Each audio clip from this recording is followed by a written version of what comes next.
Hi everyone, my name is Brai Kanke and I don't really know where to start. My family is one of the victims of Typhoon Tino Kalmeji, my wife and kids. When the typhoon hit, it destroyed almost everything we owned. It left us unable to financially recover and we're still struggling to rebuild our lives from almost nothing. Right now, we're doing everything we can to move forward, but we need help to get back on our feet and start over.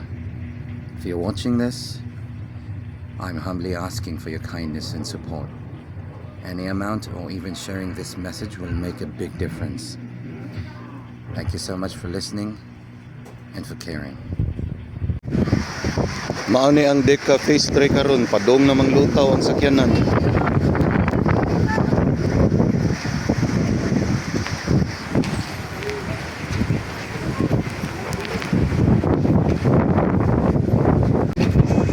Mao ni sitwasyon karon, Deca Phase 3 Talisay.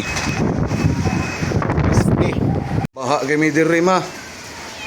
Taas na kay tubig. Lutaw na mo ref diri.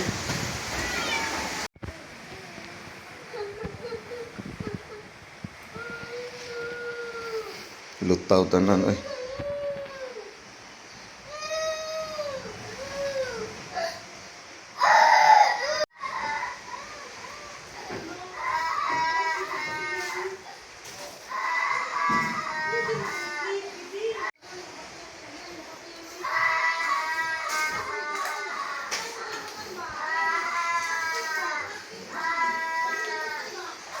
Lutaw tanan.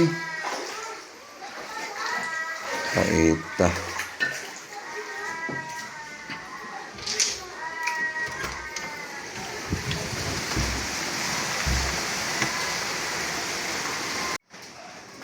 Lapo kaayo.